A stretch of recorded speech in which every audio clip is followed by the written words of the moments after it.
It is Wednesday night, and that means it's time for another episode of the Kicking Out podcast. No Tanner Lee this week. Instead, we are joined by the man, the myth, the legend who's going to try to take my title from me, Austin Shepard. Welcome to the podcast, sir.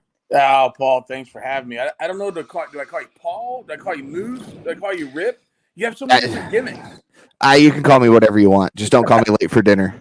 Fair enough. All right. Welcome to the podcast, sir. It's great to have you here. Looking forward to this triple threat match you, me, and Tanner have going on for the Double or Nothing. Oh, Double or Nothing is going to be great in Vegas. Already just got a couple of matches announced. I'm pumped for that. I am too. So without further ado, let's dive right into tonight's episode. Let's do it. Kicks off with the usual JR saying it's Wednesday night. You know what that means. He welcomes Tony Schiavone and Excalibur, and Punk's music hits because, of course, it wouldn't be Dynamite if it didn't start with Punk's music. He joins commentary. We talk about the Owen Hart Foundation tournament qualifier between FTR, Dax Harwood, and Cash Wheeler. The match gets started. It's a lot of back and forth action. At the end of the match, Cash rolls up Dax, but Dax rolls Cash right back and gets the 1-2-3 for the win to move on. Lots of great moves between these guys. This was what you would call an old-fashioned match. I mean, yes. Okay. Like, I'm talking late 80s, early 90s, right? Oh, yeah. Yeah, for sure. And they were very stiff. These guys beat the tar out of each other, and I liked it. They did. It was a breath of fresh air. Yeah, absolutely. I wouldn't expect anything less than an old-fashioned brawl between these two. It's a great way. I knew it was going to start the show, but it's a main event match in my opinion, and these two put on a classic.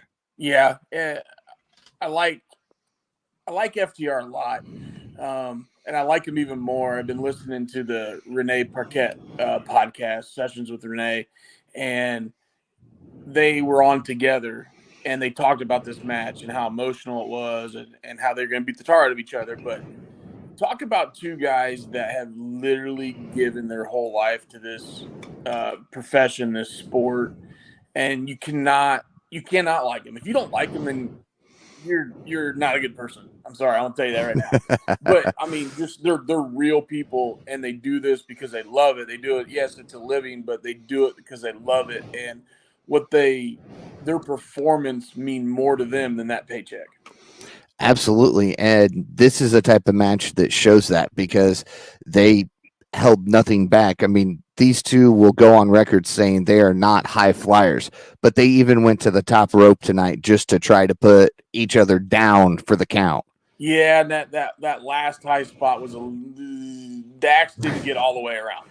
No, he did not. There were a couple missed spots tonight. We'll call them that. Yeah, but yeah, I will take that match 99 times out of 100 over the other stuff to watch those two guys. So really impressed. Really, and then the raw emotion at the end. Yes. Now there's a little bit of a fantasy booking I wanted to see at the end. As one of them's walking up the stage, I still wanted one of the Briscoes to come out and start beating the tar out of them, and then they start. But that's the fantasy booking. We'll get the Briscoes sometime on national television. I'm saying. Yes, eventually. I think it'll be more under ROH than it will AEW, but it's going to happen. I know that would have been the cherry on the top. That would have been the sprinkles on the sundae for me if that was the way they ended the segment. But other than that, great segment, great way to start the show. Yeah, and after the match, we see that the World Championship will be on the line at Double or Nothing between Hangman Adam Page and CM Punk. I don't think...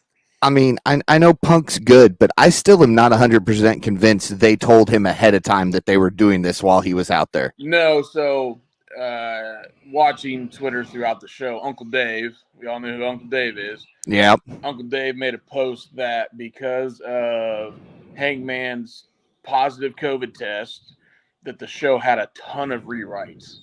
Now I don't know, other than the first segment with Punk, what other rewrites they could have, but he made that comment about an hour into the broadcast. Okay. After Punk grabs the microphone, he says he's gonna walk and talk because he wants to keep the action going. Gives a shout out to FTR, which is great because he even said on commentary during the match he's not huge on these guys, but they put on a great match. He supported them. It was great having him out there for commentary. Not that he did much, but he was still out there. Punk says he's never been in a locker room with more talent than AEW's. Punk says he's a fan of Adam Page, and he knows a lot of fans are as well. Punk says everything up until this point was just warming him up, and while he can't promise that he'll win the title, he can promise that he'll give everyone 100% of himself and leave it all in the ring, because without the fans, CM Punk isn't a thing. Punk says he'll always bet on himself, and win, lose, or draw, Page will know that he was in a fight with CM Punk, and he'll always fight until the wheels fall off. Punk drops the mic, gets in the ring to celebrate as the fans in attendance sing his theme song. I like this segment from Punk. Punk's awesome on the mic. We know that. Did you see the guy with the box on his head in the corner? I was just going to ask you, was that Kip or was it somebody pretending to be Kip? Yeah, I for some reason, the first couple seconds of that segment, I'm like, okay, that's somebody underneath that. The way they were clapping and they played it so well, I'm like, okay, this guy's gonna get involved. It's gonna be a surprise, but it wasn't. It was just well played by a fan, I guess. Yeah, the guy sat there the entire show with that box on his head. I don't even think Kip wears the box as much as this guy did. If I'm gonna spend the money to sit front row at a really good show, I don't think I want a box on my head. But hey, to each their own, right? Yeah. We head backstage to see Scorpio Sky and Dan Lambert. Lambert says it's not a coincidence that Scorpio is in another title match. Scorpio says it's not a coincidence that he's where he is today, and he didn't ask his friend Frankie Kazarian to step aside so he can just lose, while Sammy has done some crazy ladder spots that the fans love. The fans tonight came to see Sammy get his ass beat. I know we're going to get into that in the main event, but do you like the Sammy heel turn? I do, actually. You do? Okay. Yeah. I don't know. I don't know how I feel about it. I guess I knew who Sammy was before AEW, and he was always kind of a heel with the panda on his head. He's not coming out with a panda on his head anymore, so that's a step up from the last time he was a heel. Okay, all right, I'll give you that one. But I feel like a guy that is that does the vlogs like he does, and throw the Young Bucks out of it because they switch back and forth all the time. I feel like Sammy's always such a people person in those vlogs. It's like, how can you not like the guy? But then, okay, I don't know. I guess you gotta get the fine line in there. But we'll talk about that in the main event. Yeah, absolutely. Up next, we head back to the ring where the Factory, consisting of QT Marshall, Aaron Solo, and Nick Camarado, are already in the ring, and Blackpool Combat Club makes their entrance. Bryan Danielson, followed by Wheeler Yuta, followed by Jon Moxley. This match starts off in a brawl, and it ends in a brawl. That's really all there is to say to this. Blackpool Combat Club picks up the victory with Yuta pinning Camarado. Well, you know they're going to give Yuta the spot, being his own. Oh yeah, and he got the biggest. He maybe got a little bit bigger pop than Moxley. Maybe. Yeah. I'll be the first one. I'm not a big fan of the Factory, Marshall Club, whatever.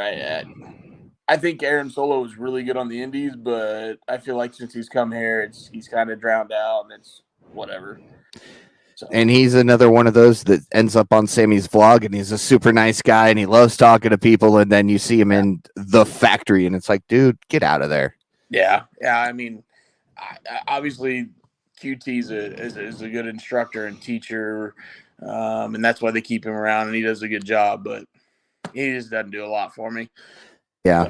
I completely agree. I definitely enjoyed the way this match ended with 2 out of the 3 guys having submissions locked in while Yuta gets the pin. I Yeah. think that needs to happen every match these guys are in. Okay, so we're a month away. Where do you see these 3 guys at Double or Nothing? This is hard because even like Excalibur said, there are a lot of good trios in AEW. I mean, I'd almost say we need to just put them up against the best friends, have Yuta squash them all, and call it a day on the best friends segment and move on. Yeah, But I feel like at Double or Nothing, that'd be a waste. it's true. You don't want a squash match on a PPV. Right. But I mean, man, I'm not sure what we do with these guys at Double or Nothing. I mean, they've got to be there. I just don't Yeah, know how. I noticed they made a blurb in the entrance that Danielson and Moxley. Um, I'm sorry, Daniel Bryan, or I always still calling the wrong name, but they're the top 5. They're in a top 5 category for tag team, so they're Yeah. always throwing that out there like that could be a match, and Yuta could have a ROH pure wrestling match, I guess, at Double or Nothing. But the last couple of weeks they've been billed as a trio, so what do you do? Yeah, well, I mean, we could always go because when Regal joins them, he goes straight to commentary. So we could have him in a tag match and have Yuta just ringside against another tag team that's got somebody else out there and kind of somehow evolves into those 2 fighting while there's a match going on in the ring. Yeah, we got another month though to figure that out, but obviously they're going to be part of a huge show in Vegas, so be Oh, excited yeah. to put them. Yep. We now head backstage where Tony Schiavone's with Britt Baker, Jamie Hayter, and Tony Storm. Tony says while Britt has Jamie, she wants them to meet her friend, Ruby Soho. Ruby says Owen Hart once said enough is enough, it's time for a change. Hayter laughs at her. Ruby challenges Britt and Jamie to a match. Britt declines and says she and Jamie need to go talk strategy in Ruby's home of catering. Commentary runs down the rest of tonight's card as we head to a commercial break. Okay, you left out the point. So Britt Baker broke character there. She started chuckling. She did. Yes. But Hater lifted her shirt up. Yeah, I don't think she knew Hayter was going to do that. Yeah, I thought that was a nice touch. They had a little comedy there. They broke character, then they got back serious. But it was actually a nice back segment. It was short and sweet. Yes.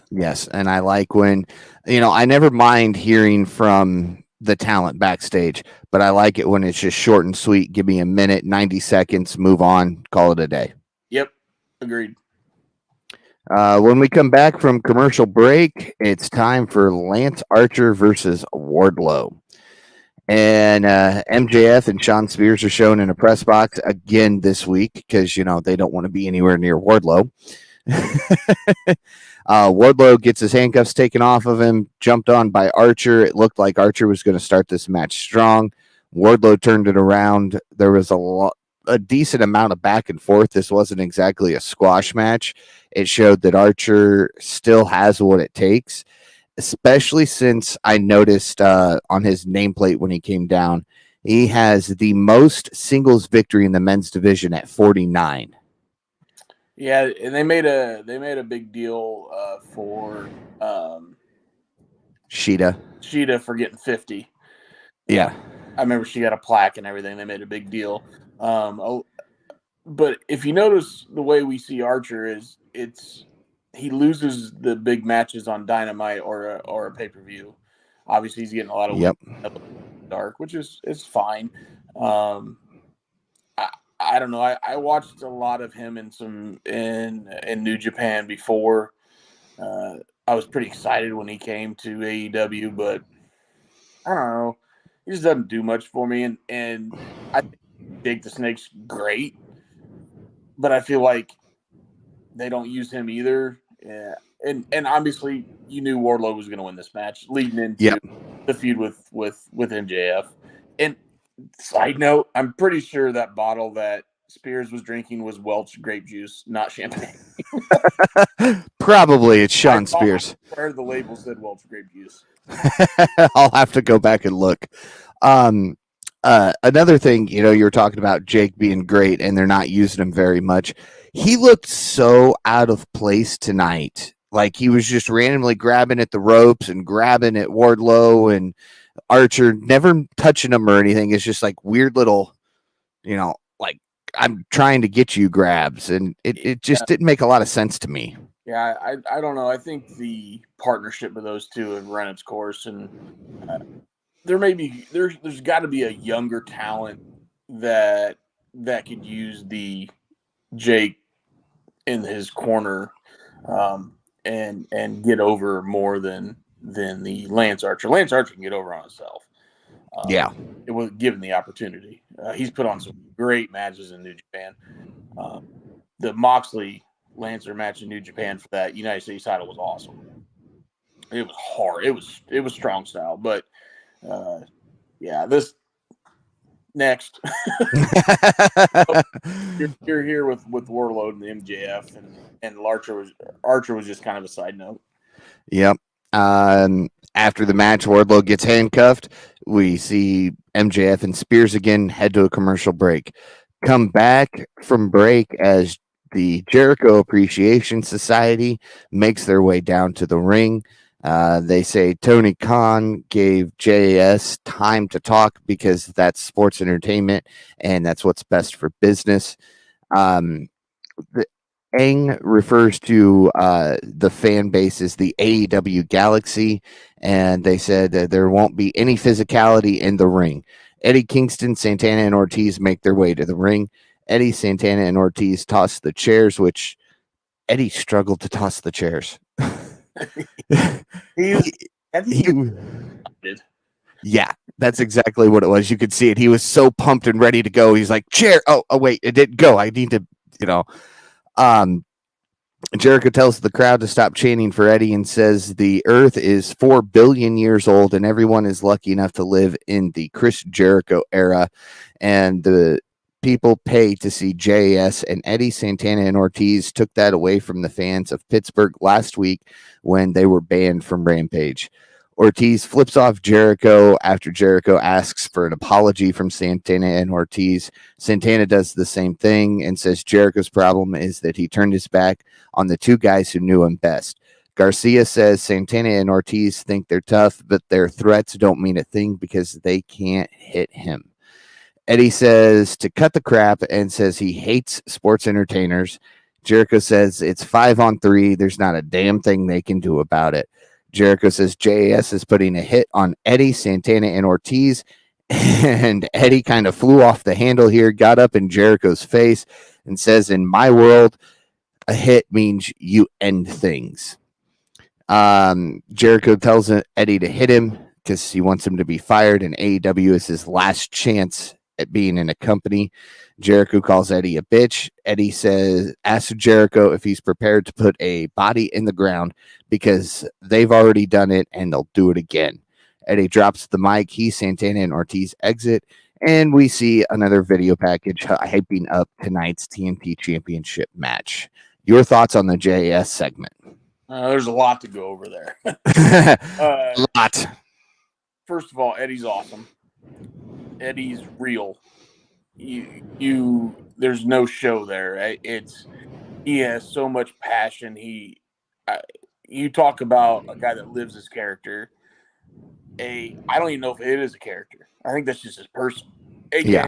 They're a lot like Ric Flair. Ric Flair lives his character. He's one now. Eddie's the same way. The 2.0 guys, I like them. They're hilarious.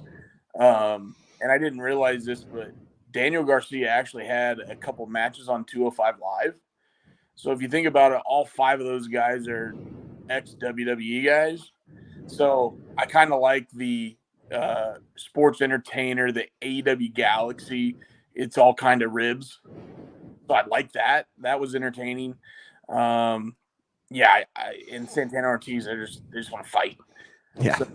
entertaining segment for the most part. I enjoyed it, and it wasn't too long. If it went another 2 or 3 minutes, I would have been all right. I'm done with this. But no, they did a good job, and yeah, give Eddie the mic any day of the week.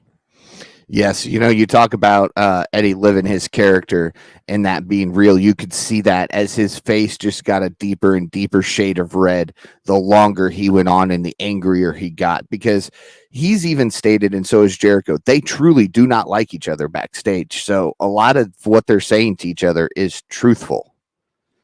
So, yeah, and I don't know. I know they say that they truly don't care for each other, and they have completely different backgrounds in the business.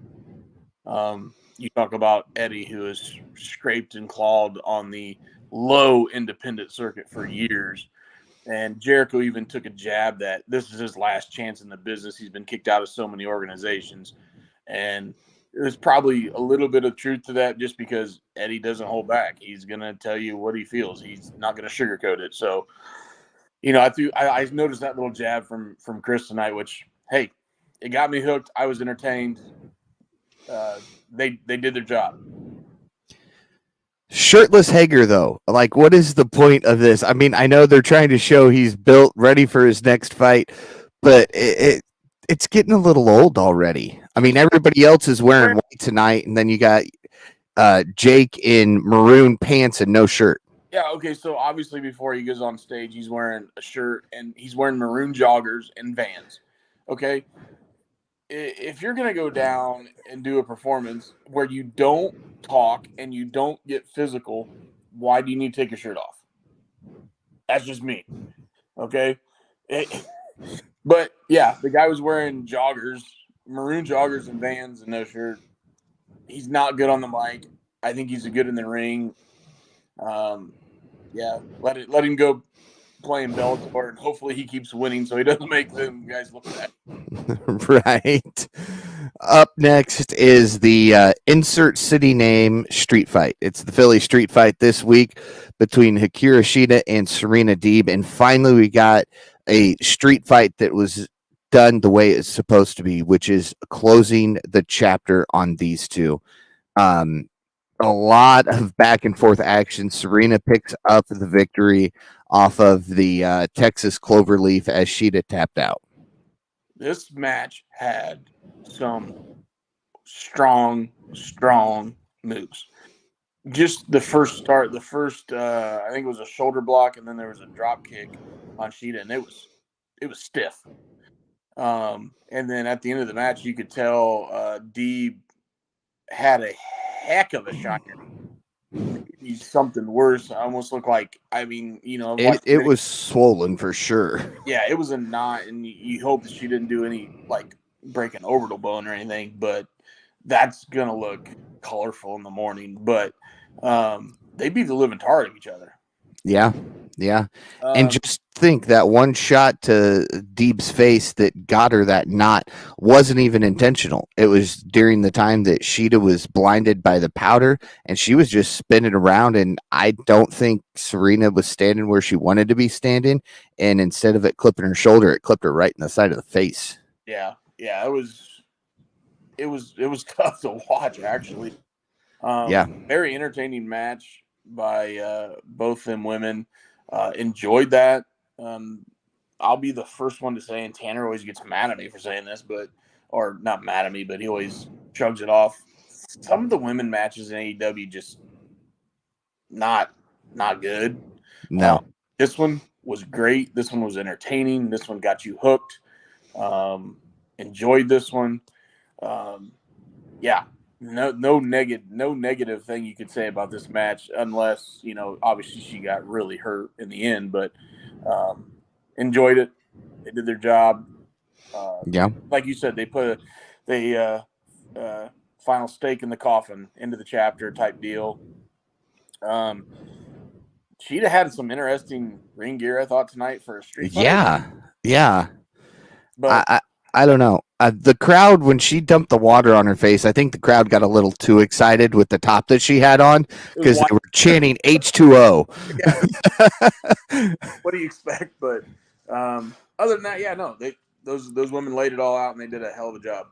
Yeah, and you listen to the podcast a lot, and a lot of the times you'll hear Tanner and I both saying, we wish we had another women's match tonight. I'm glad we only had one because it this would have stolen the show and made any other women's match look like it was nothing. So this was a great way to focus it. Kicked off the second half of the show in a great way. Yep, I agree. After the match, we see that Thunder Rosa had been watching the match, and we cut to Lexi Nair with MJF and Sean Spears. MJF calls Lexi Lindsay and tells her to get the hell out of there. MJF asks Spears for his phone, says he has a plan.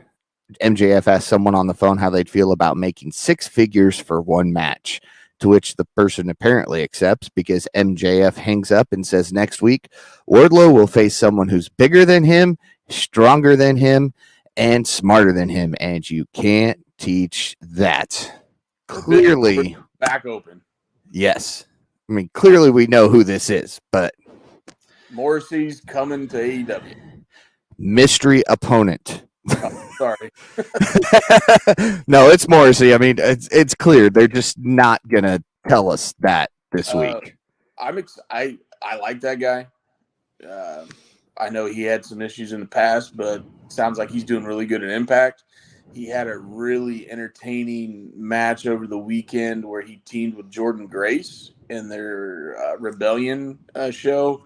They did like a tag team gauntlet, and they're feuding with Cardona and what's his face? I don't even know him.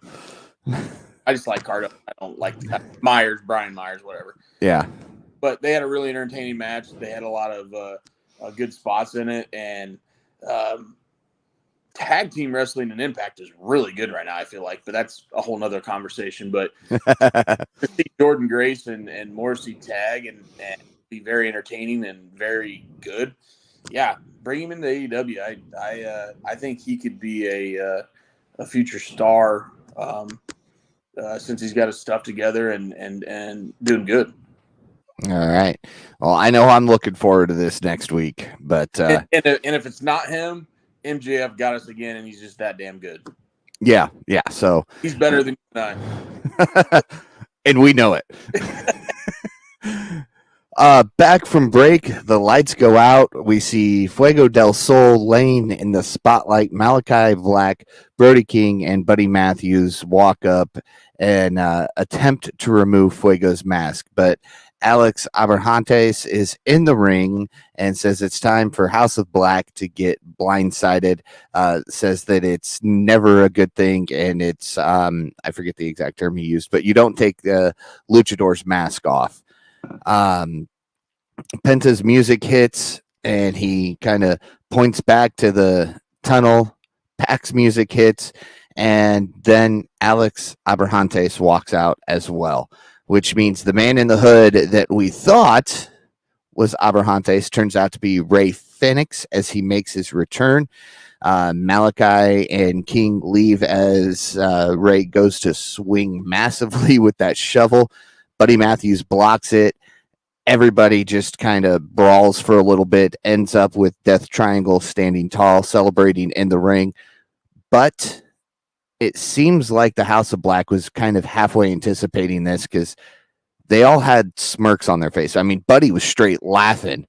Brody King said something that the camera cut away in the middle of him saying, so you didn't get all of it.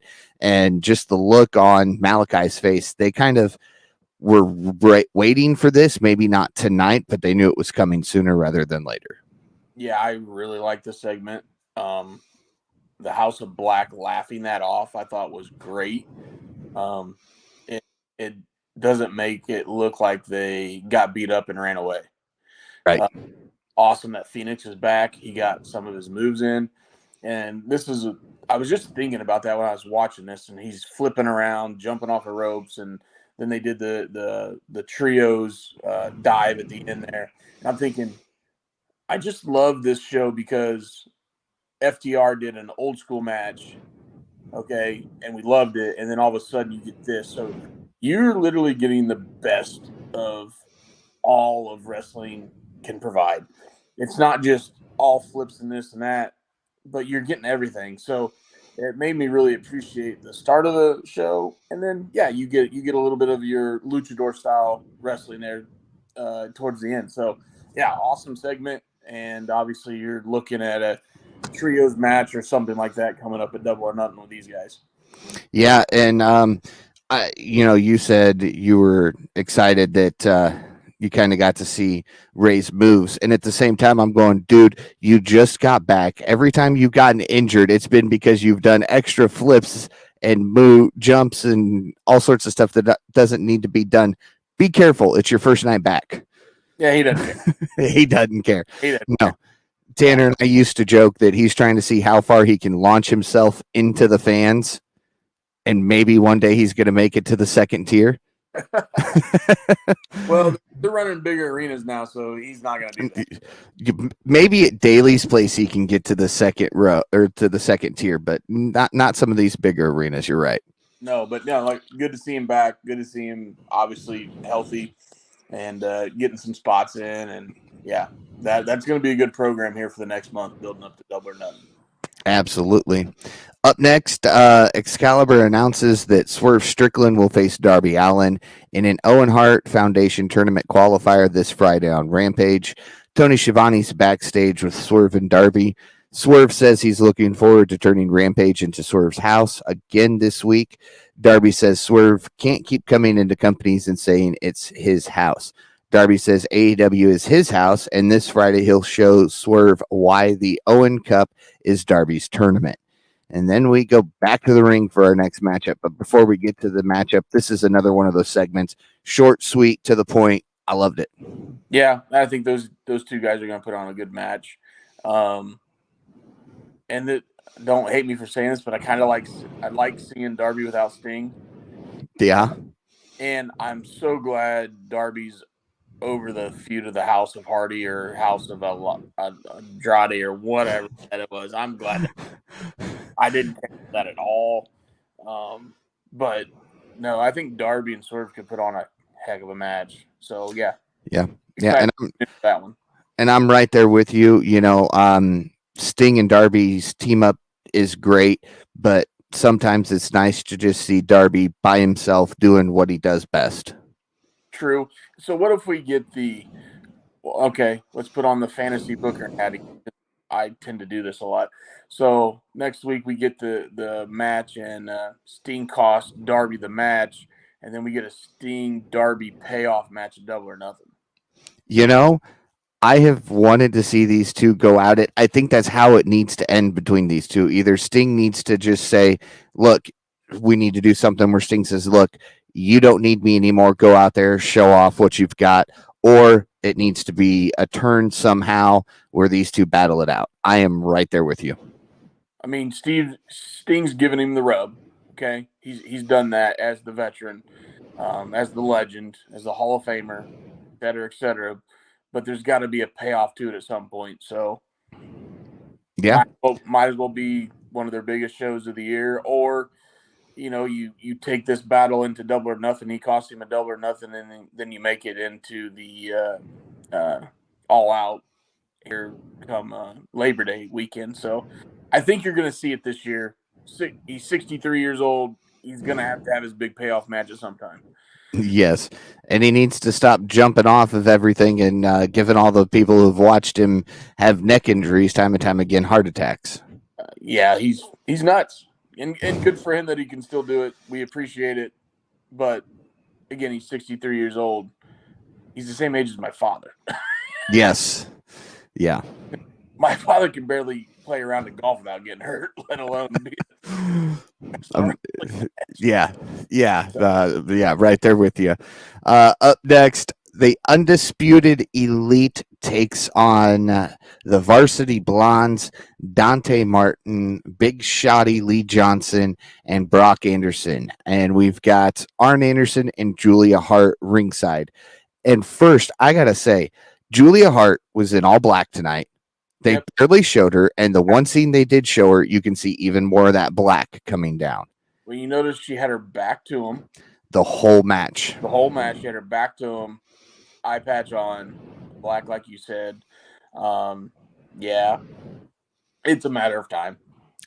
But they need to do it sooner rather than later, because it's almost to the point people are forgetting about it, and now they're like, well, if they don't watch on a regular basis, well, why she got an eye patch on? What's with the black makeup? But I mean, okay, so she turns on the Varsity Blondes. We've already had that's a squash match. We've already had that. I don't know how they turn her at this point. So the only thing I can think of is she turns on him, costs him a match, walks away, and then just shows up with the House of Black. They don't really have a match per se between the Varsity Blondes and the House of Black, because again, that's going to be a repeat. But then, you can have Malachi kind of go, hey, we did this, have him do something about it, but not a match. Yeah, no, that's the only way you can do it. But I mean, that stable could use a strong female, and she could pull it off. She could definitely pull it off. Oh yeah. Varsity Blondes, to me, again, Dark Elevation, they're good. The one guy that stands out, and I know he hasn't been put in that position yet, but I really, really want to see how Brock Anderson turns out. Yes. He's got old. Like, he reminds me of a young FTR Dax Harwood. Like, I can see him being in that role. Give him another young guy that wants to do classic wrestling or old style wrestling with Arn in their corner. Man, I like it. I like it a lot. And speaking of that, I think it's still coming up. I don't think it's happened yet, but actually FTR will be in a tag match against Brock Anderson and Brian Pillman Jr. And Bret Hart will be in the corner of FTR, and Arn Anderson will be in the corner of Brock and Brian, kind of the new version of the Four Horsemen versus a Hart Foundation, basically. Yeah, that's coming up in 2 weeks, I believe. We got 2 weeks. I can't remember the promotion that's doing it. It's out on the East Coast, or whatever. But yeah, I saw that they did that, and I like it. I like it a lot. I would love to see Arn do a stable of version of the Four Horsemen. That could be really good. Obviously with Brock, and I think Pillman Jr. needs something new now. He did a good job with the Varsity Blondes. Obviously a playoff of his dad and Steve Austin with the Hollywood Blondes. But all right, yeah, you did a good job. You've done it for a couple years. All right, let's move on. So. And I think the Varsity Blondes have been around almost as long, if not longer, than the Hollywood Blondes.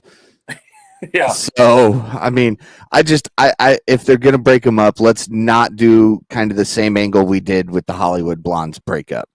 That's all I ask. We don't need anybody shot in a home or anything like that. That was good for the Attitude Era, not today. Little bit different times. Yes. So, back to Brian's match for tonight. No, you're fine. Undisputed Elite picks up the victory here after a 4-man BTE trigger and the boom to the back of Lee Johnson's head. A little crazy. I think there was almost too much going on in this match. Yeah, I mean, at the start you could tell when the Varsity Blondes and those guys took it to him, you could tell they wanted to play like the Bucks, Red Dragon, and Cole were not on the same page. Yep. They wanted to make that image out there that, look, these 5 guys are on the same page, but they had their little meeting outside the ring, and then all of a sudden they dominated. Mm-hmm. And it works. We'll see if the Bucks keep it up, but this is the only thing that stood out in this whole segment to me, and you're gonna laugh at me, but in the entrance and then afterwards when they put all the T-shirts on together, the only thing I can look at and laugh at was Kyle O'Reilly acting like a Street Fighter figure in his stance. Yes. He down in the stance and he rocks back and forth like the Street Fighter video game. Yeah. That's all I could notice and all I could laugh about. and Fish doing some weird kind of like version of Hulk Hogan to Adam Cole's music. I don't know. I don't know what it is with these guys. I was kind of hoping we get the Elite versus the Undisputed Era, but at least for now, I think that's kind of been squashed. I, you know, I think you're going to see maybe the Bucks versus Red Dragon at Double or Nothing. But then what do you do with Cole? With the Bucks, their third guy is Brandon Cutler. We're not going to see him on a two. No.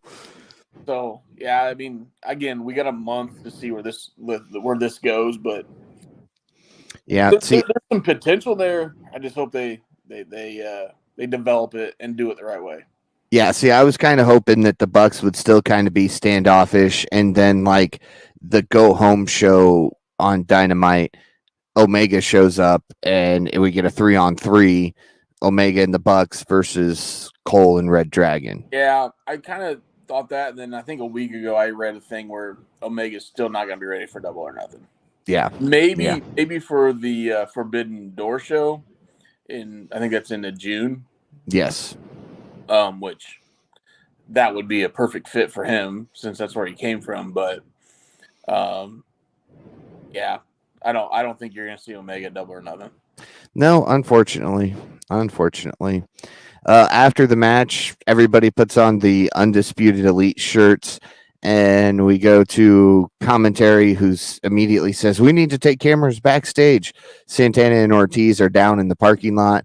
Garcia, Hager, and Aang have Kingston held up. Jericho shoots fire into Kingston's eyes as JF runs off of the locker room, or as some of the locker room and officials pour out to check on Kingston, who's just yelling, "My face, my face, my face." So, again, we'll talk about the segment, but one thing that just stood out, and I'm weird about this stuff. Did you notice the only other wrestler or performer or whatever that came out besides backstage help was Ruby Soho to Kingston? Yes, I noticed that. I'm thinking, so immediately I go to Wikipedia. Okay. Are they dating? Is there history there? What's it about? And I couldn't find anything. But I just thought it was weird that they would throw Ruby Soho into that category. But hey, it's professional wrestling, and reason you and I watch every week. So yeah. But yeah. I thought that was weird. I thought it was a good segment. I liked the injury angle with the fireball. That's going to lead to some great promos from Kingston with his face wrapped up and stuff like that. And I want Jericho to be back as a heel, but it's hard for him to be a heel when they sing his darn song every time he comes out. Yes, that's the one thing we've been saying is just change the music now. That's one way the fans are going to hate you. Start playing Judas, have it cut and switch to a new song. And then Jericho says, "No more of that. I'm tired of you idiots singing along with my song." Yeah, that would be that'd be my sprinkles on top of the old Sunday. But yeah, I can't wait. I'm actually excited for next week. You're going to see a Kingston wrapped up in gauze, probably fake ooze on the gauze, and he's going to cut a killer promo threatening to end the life of Chris Jericho, and you and I are going to be hooked. Yep. And of course, now he's got to regrow his beautiful eyebrows that they talked about in the first segment. That was pretty funny. But yeah, I'm interested for this. Finally, Kingston gets involved in pyro segment that doesn't go horribly wrong. Oh, yeah, I forgot about that. That when I first I rewound it just to make sure that it actually looked right, because last time he was involved in what was supposed to be a huge big explosion, we got some sparklers. Yeah, we got the local neighborhood fireworks show. Yes. Up next, commentary runs down this Friday's card for Rampage as well as next week's card for Dynamite, which includes Samoa Joe taking on Trent Beretta for the Ring of Honor World Television Championship this Friday on Rampage. I'm excited for that match. I am, just because Brett obviously had a stint or good history in ROH. I think it'll be a good match. Obviously, I think Joe will go over, but I think they'll put on a show. I really do. I think it'll be your classic Ring of Honor match. The stuff that I was attracted to in Ring of Honor, that it was just not your squash here and there. But I mean, they put on some good shows. I loved watching Ring of Honor. We got to watch it on our local Fox affiliate. I don't know if you watched it, but it was like 11 o'clock on a Friday night or Saturday, and I just had it DVR'd and could watch it the next. Actually, it was 11 o'clock on a Sunday night. Yep. And it was weekly television, and yeah, I made sure to watch it every Monday when I come home. But whatever. Yeah, no, I think it'll be your classic Ring of Honor match, and it'll be entertaining and great. But Joe goes over. Yep. We also see that we'll see Jade Cargill, Red Velvet, and Kira Hogan versus Willow Nightingale, Trish Adora, and Sky Blue this Friday night on Rampage. Next Wednesday night, the ROH Women's Championship is, I forget if they said this is on the line or just will be present, but we will see Deonna Puroza, I just probably butchered her last name, taking on ROH Women's Intern Championship champion Mercedes Martinez. So, champion versus champion. Yeah, that could be a really good match potentially. And let's rewind. When did Red Velvet and Cargill become friends? They had that when she made her part of the baddies. Yeah, I don't get that. I don't either. And we also see. Oh, go ahead. I was gonna say, never. What's a baddie? I mean, somebody who bows down to Jade Cargill, I guess. Oh, I always thought it was a very attractive woman. So to have a group of baddie, I don't know. Next. Yeah. And we also see that in the men's tournament qualifier for the Owen Hart Foundation tournament, next week will be Bobby Fish against Jeff Hardy. I'm intrigued. I am too. I'm pretty sure those guys have never worked together. Not that I can recall. Unless it's some random independent when it was Jeff before he went back to WWE. But obviously, since he's been back, I know he's been doing some independent stuff with his brother, but Bobby Fish has not been. So I'm intrigued. I think those two have the potential of stealing the show. Yeah, it's going to be a great match, and it's one of those that you won't get any text from me during it because I will have my eyes locked on the TV. One thing, again, probably, but the last couple Jeff Hardy matches, his swanton has not looked good. He's landing flat on the guys instead of towards the end where he rolls off. I think he's missed a couple. I don't know if it's just coincidence since it's been AEW, but he's missed a couple. So I don't know. It's just me. He's sober. All right.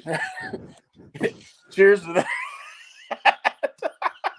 I mean, this is really the first time they say he was clean in WWE. They say he was clean in TNA. I know towards the end of WWE, he officially was clean, but this is the cleanest we've seen him. I mean, I don't know if you watched BTE this week, but his brain's not all there anymore. Yeah.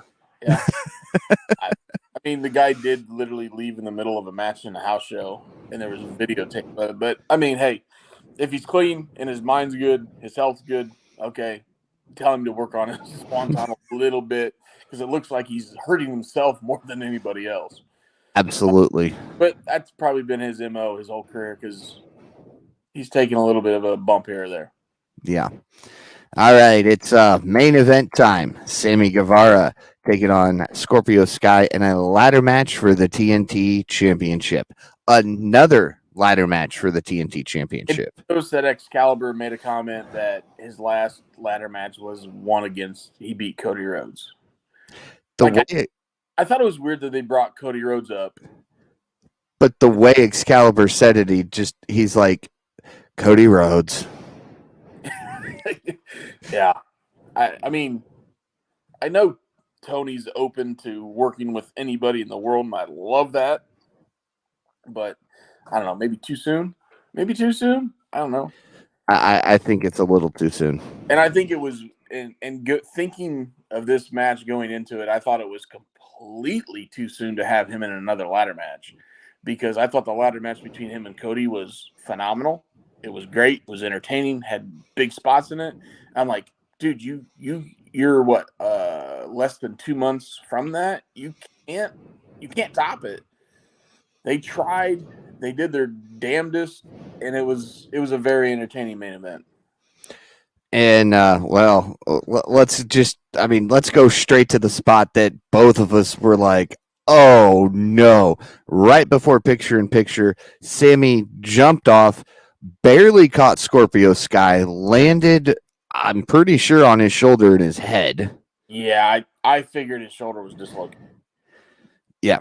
It got a little red pretty quickly in that match. I was right at the end, but they showed a picture of Ty, her face. She sold it like a champion, and I felt that Scorpio delayed a little bit, and then like you text me that all of a sudden there was 2 officials in the ring checking on him. They had a spot where he climbed and Sammy was able to push the ladder down. He fell off. Sammy rolled to the outside, and it looked like he had Ty and 2 officials checking on him again. And again, this was all during the commercial break, and they were stalling, I felt like. Oh, yeah. But they came back from the commercial break, and Sammy does another crazy stunner spot. Yeah. So if he's hurt, he played through it like a champion, and I don't know. I didn't really expect him to drop the title tonight. Maybe that was a change mid-match because he is really hurt and he just played through it. But if he did it like a champion, and good for him. Yeah, see, I'm starting to wonder, the more I think about the match, if he isn't truly injured in some way, even if it's just a couple weeks. He didn't want to, risk not having to defend or not defending the title properly or whatever, because even the ref at one point was talking to Sky on the other side of the ring right before Ty attacked her. Yeah. There was a lot of, and we both texted, when he landed, they zoomed in on him, and he was laying on his back, and he goes, "Shit." Mm-hmm. And like, he knew maybe he had just hurt himself. Yeah, and I mean, his eyes were like, and I'm like, dude, you're either really doing a great job at selling or you messed up. Yeah, he either hooked us in hook, line, and sinker, or he was hurt, and he finished the match hurt. They changed the finish on the fly, and if they did to protect him. I like Scorpio Sky. It's hard for me to root for Dan Lambert though as a face. Yeah, corner. I think Sammy can be a really good heel with Ty, but Ethan Page and Dan Lambert are not faces at all. No, But, not at all. So that's kind of confusing if you want to deep dive into it. But it was an entertaining ladder match, entertaining main event. I'll be the negative Nelly. I don't think it tops the Cody ladder match. It does not. My opinion. Even with the barbed wire ladder and Paige Van Zant and that epic climbing the ladder with a woman on your back spot. I didn't care for that. But did you notice one thing? And I've watched Moxley in some barbed wire matches in AEW. I've watched some barbed wire on some GCW with Moxley. I tend to dive into that indie scene a little bit. There was 2 spots where both those guys land on that barbed wire. Did you notice not one of those barbed wires stuck? Yep, and neither of them had a single cut on their back. Yep, neither one of them had any red on their back.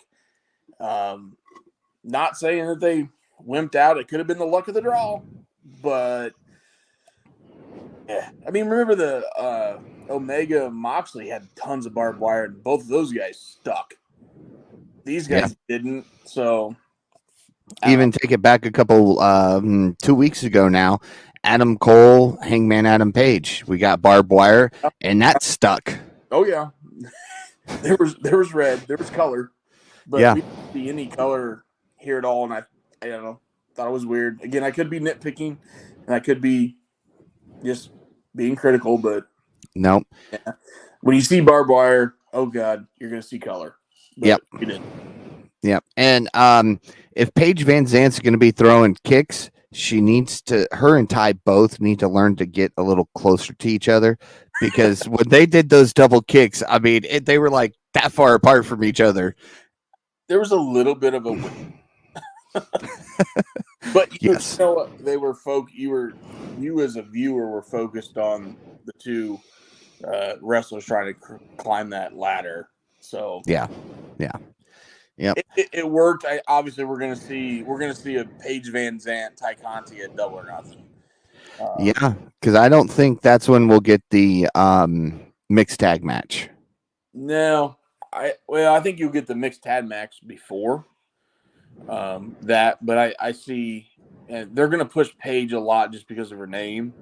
Obviously, she's training somewhere, so throw her in the big stage and let her run and see if she can hang. Ty Conti can perform. We've seen that. Yep. Let's see if Paige can do it. Her and Sammy are actually going to be in Mexico Saturday for AAA Mania, where they will be actually fighting for the mixed tag championships down there. So I enjoy some AAA to a point, and I have been more involved with or more interested in AAA with FTR. The Young Bucks held those titles. It's mainly because of the tag teams have held those titles. I remember Omega held that title once, and he defended against Phoenix, and he was doing some spots. I'm like, you are the AEW champion doing these spots. And the only way you could watch that show, I remember it was during COVID, you could watch it on YouTube. And it was in Spanish broadcasting only. But he did a couple spots with Phoenix, and it was just like, they must pay you a lot of money to do that, and knowing that you have to go perform on a national television show here in 3 days. But yep. Those shows can be entertaining. Jeff Jarrett's back involved in those.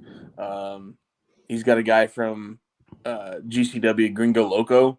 I don't know if you know much about old Gringo. He's starting a stable with Jeff Jarrett in AAA. He's a GCW guy, so it's entertaining. Okay. All right. And of course, as I kind of didn't mention, Scorpio Sky won that match. Post match, Ethan Page came down, celebrated, and then Frankie Kazarian walks into the ring, looks at Scorpio Sky. They kind of agree, do their little SCU handshake, and go right back to celebrating, which kind of threw Dan Lambert off. If you notice, he was a little confused as to why he was there. Dan Lambert's awkward. Yes, that's all there is to it. He's just awkward. He even that low blow he took, kind of, he almost pulled Ty down with him. Yeah, his screaming promos are somewhat entertaining, but he's just awkward. And if the guy has a passion for it, for professional wrestling, good for him. And I think he can be a really good heel manager. But yeah, he's just awkward. But yes, I don't think you're gonna see. Maybe you'll see this match on Double or Nothing, but I think we'll see it beforehand. I think we'll see it on a Dynamite or a main event of a Rampage. Oh yeah, this isn't one that's going to go to Double or Nothing. It never does. For whatever reason, this is the one title that doesn't seem to get defended on a pay-per-view, just like the TBS title, which I'm fine with, because if they're TV titles, you don't want them on the pay-per-view, you want them on TV. Correct. All right. Fair enough. All right, Austin, we do a grading scale of 1 to 10. So what is your overall rating for tonight's Dynamite? Oh, tonight, I really enjoyed the show. There was only about maybe one segment I didn't really care for. I'm going 8.5. All right. All right. That's about where I was going to go, so I'll lower it a little bit so we're not agreeing and go with an 8.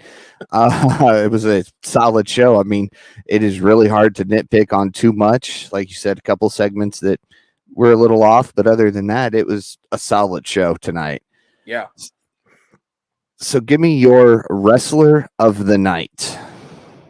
So I had a wrestler of the night. You're gonna laugh at me. I had one picked before the show.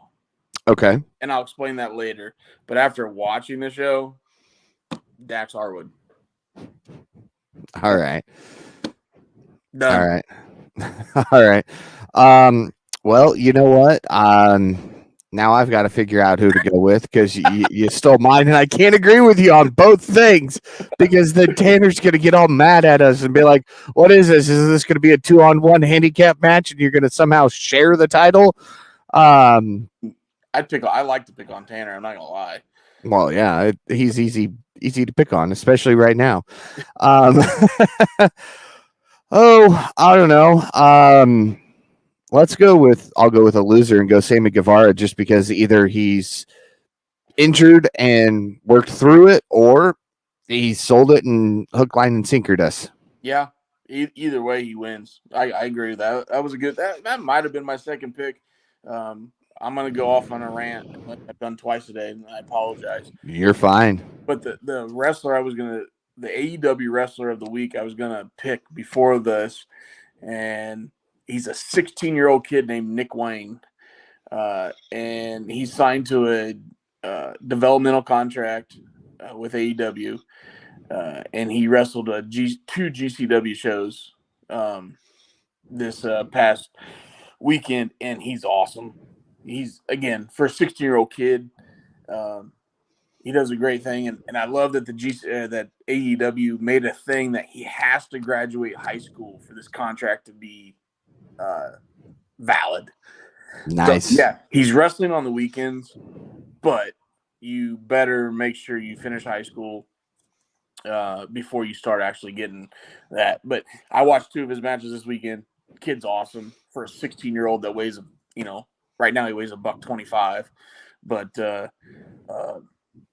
was going to be my wild card, and then I watched the darn show tonight, and I can't pass up on Dax. No, you can't. Yeah. No, you can't. It'd be rude if I did. Yeah, I know. Now, I feel like a jerk because I didn't pick him, but like I said, we can't agree on both things. It's not right. That's right. That's right. Well, all right.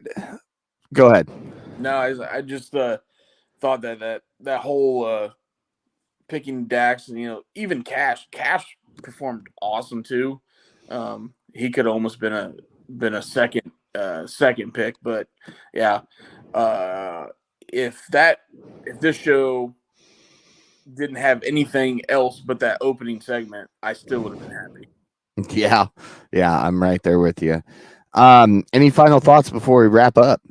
Obviously Tanner's maybe, I don't know, under the watch of his girlfriend tonight, and that's why he had to tag me into yeah. But I don't know, maybe he's doing ballroom dancing lessons or something. There we go. But thanks for having me, and I hope you don't get comfortable at all holding that over your shoulder, because at the end of May, that's probably going to have a new location. Not Tanner's. Yeah. You said something about a bar. Which one are we talking about here? Your own or a one you're a part of? Either one. Okay. Either one. So I could at least still go see it in one location if I do lose. That is true. In fact, you're going to be at one location in June. Yep. So, I mean, Massacre on Manitou, I think, is a great name. I don't know what they went with. I'll have to go back and look. I don't think they've made a name yet. I've got some tickets already for that show, June 18th, by the way, on Lake Manitou, a little FWF show. So, but if you have any influence, I think Massacre on Manitou's, hell, we could sell some merch. Yeah, yeah, we could. I'm trying to look back through here, see if they. I thought I saw something about it, but there's been a busy time. I actually FWF has a show this Saturday night. If you want to go check it out over at the CCAC in Warsaw, I will not be present as I have other obligations on the same day, unfortunately. And the following show will be on the 7th of May. So if you're interested in coming and checking out FWF, let me know and we can get you some stuff, and I cannot find it. So you may be right. We may not have a name for that show yet. If you don't have a name, I like Jumpstart. All right. All right. All I care about is that somebody gets body slammed into Lake Manitou. Hopefully, Chris Brown. I've got a feeling it'll probably end up being me. I seem to get the short end of the stick on those things. So, well, the good thing is they just dredge in front of the moose, so there's no weeds. All right, so I'll be able to get up because that jacket's going to get a little heavy with all that water on it. I got a feeling. So, all right, Austin, thank you again so much for joining us. Be sure to follow the Kicking Out Podcast on all social media at Kicking Out Pod. Listen to us wherever you listen to your podcast. If it happens to be Apple Podcast, give us a 5-star rating. I know Austin's done that. I've done that. You can do it as well. And don't forget to go follow Austin as he prepares to lose his first match against me in KOP prediction history. It's at the Shep27 on Twitter, and you can follow me at Paul Zartman 921. And don't forget, I guess, go ahead and follow that slacker Tanner at TannerLead92. So there you go. And we got merch links in all of our social media bios. So go buy some cool merchandise and look great while you support a great podcast. Austin, thanks again. We'll talk to you again in a few weeks as we gear up for Double or Nothing. All right, man. Thanks for having me. Take care. Thank you. Join us again next week as we kick out yet another podcast.